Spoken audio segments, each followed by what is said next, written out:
তোদের মার্কেট যদি হয় তাহলে তোরা গিয়ে ওখানে কালেকশন কর, দেখ কিরম ক্ষমতা দেখি। আর বলে বেড়াচ্ছে যে এরম সরবেরিয়ে আগুন জ্বালিয়ে দেবো। জেল থেকেও নির্দেশ চলছে শেখ শাহজাহানের। সরবেরিয়ায় মণ্ডল পরিবারের ওপর নতুন করে হুমকির অভিযোগ, উত্তেজনা সন্দেশখালীতে। সন্দেশখালীর পরিস্থিতি ফের উত্তপ্ত। জেলে থাকলেও শেখ শাহজাহানের নির্দেশেই সন্দেশখালী চলছে, এমনটাই দাবি স্থানীয়দের একাংশের। এই প্রেক্ষাপটে আবারও আতঙ্কে দিন কাটাচ্ছে সরবেরিয়ার মণ্ডল পরিবার। মণ্ডল পরিবারের অভিযোগ, শেখ শাহজাহানের ঘনিষ্ঠ মুসলিম শেখ ও তার অনুগামীরা আগ্নেয়াস্ত্র সহ ঘুরে বেড়াচ্ছে এবং বাড়িতে আগুন ধরিয়ে দেওয়ার হুমকি দিচ্ছে। এর ফলে তারা প্রবল নিরাপত্তাহীনতায় ভুগছেন। সরবেরিয়া মোড়ের বিশাল শেখ শাহজাহান মার্কেট ঘিরেই বিরোধের সূত্রপাত। মণ্ডল পরিবারের দাবি, এই মার্কেট তৈরির সমস্ত জমি তাদের পূর্বপুরুষদের। জমি ফেরত পেতে তারা বিভিন্ন সরকারি দফতর ও সিবিআই এর কাছে অভিযোগ জানায়। অভিযোগ জানানোর পর থেকেই তাদের ওপর শুরু হয় চাপ, হুমকি ও মারধর। পরবর্তীতে আদালত রায় দেন, মার্কেট যেখানে দাঁড়িয়ে আছে সেই জমি মণ্ডল পরিবারের বৈধ সম্পত্তি। কিন্তু রায় কার্যকর হওয়া তো দূর, অভিযোগ অনুযায়ী শাহজাহানের অনুগামীরা আদালতের নির্দেশ মানতেও রাজি নয়। কয়েকদিন আগে মার্কেটের এসআইআর সংক্রান্ত একটি দলীয় কর্মসূচিকে কেন্দ্র করে মণ্ডল পরিবারের সঙ্গে স্থানীয় তৃণমূল নেতৃত্ব শাহজাহান অনুগামীদের গন্ডগোল বাঁধে। এরপরই নতুন করে মুসলিম শেখের হুমকির অভিযোগ সামনে আসে। তবে অভিযোগ অস্বীকার করে মুসলিম শেখ বলেন, নির্মল মণ্ডল সম্পূর্ণ মিথ্যে অভিযোগ করছে। আমার সঙ্গে শেখ শাহজাহানের কোনো যোগাযোগ নেই। গত 2 বছরে সামনাসামনি দেখাও হয়নি। পরিকল্পিতভাবে আমাকে বদনাম করা হচ্ছে মার্কেটে। ঘটনা ঘটেছিল গত পরশুদিন।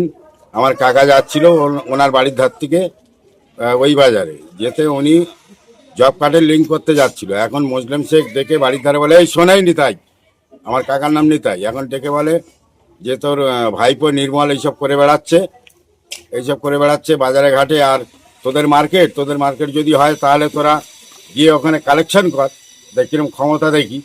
আর বলে বেড়াচ্ছে যে এরম সরবেরিয়ে আগুন জ্বালিয়ে দেবো, লাউখালি আগুন জ্বলবে, আমার পিছনে লাগলে এই উল্টোপাল্টা বলছে। আর শাহজাহান শেখ জেলে আছে, জেলের থেকে তার সাগরেদরা হুমকি দিচ্ছে। শাহজাহান শেখ সব বলে টলে দিচ্ছে, এইভাবে বল, এইভাবে চল, এইভাবে কর, ওদের বেড দিয়ে রাস্তাঘাটে ম্যাচিং ফ্যাচিং নিয়ে ঘুরছে।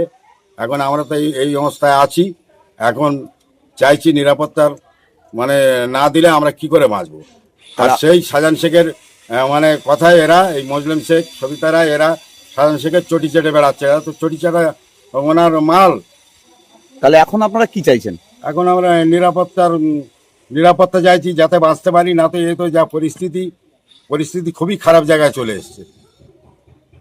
যাই হোক, তাহলে আপনার নাম? নির্মল কুমার মণ্ডল। দেখুন, এর আগে ইউপি বিহারে জঙ্গল রাজ্যে দেখা যেত যে বড় বড় অপরাধীরা তারা জেলের মধ্যে বসে তার অপরাধ চক্র চালায়। ঠিক এক্ষেত্রেও এখন পশ্চিমবঙ্গের জেলগুলো অপরাধীদের অফিস হয়ে উঠেছে।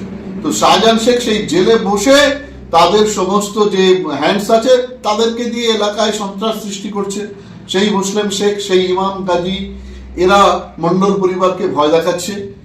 বিজেপি একদম মণ্ডল পরিবারের পাশে আছে।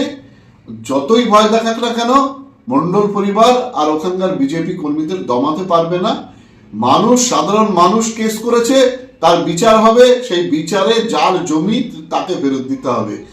ওই জমি দখল করে রাখবে গায়ের জোরে, সেখানে পার্টি অফিস করবে শাসক দল, এই জিনিস আর চলতে দেওয়া যাবে না। একদম সম্পূর্ণ মিথ্যে কথা। আর শেখ শাহজাহান জেলখানায় যাওয়ার পর থেকে আমার সঙ্গে তার কোনো কথাই হয়নি। আমার সঙ্গে কোনো রকম মানে কি বলবো, তার সঙ্গে যে এই যে নির্দেশের কথা যেটা বলছে, একদম সম্পূর্ণ ভিত্তিহীন এবং মিথ্যা কথা। এবং আমি তো দীর্ঘদিন ধরে আমি রাজনীতি করতাম অন্য দলে। আমি এখানে 18 সাল থেকে আসার পর থেকে আমি সহকারী সভাপতি হিসেবে আমি সন্দেশখালী 1-এর সহকারী সভাপতি আছি। কিন্তু ও যে কথাগুলো বলছে সম্পূর্ণ মিথ্যা কথা। এবং আমার মনে হয় বছর 2 হলো আমার সামনাসামনি হয়েছে কিনা আমার মনে হয় না।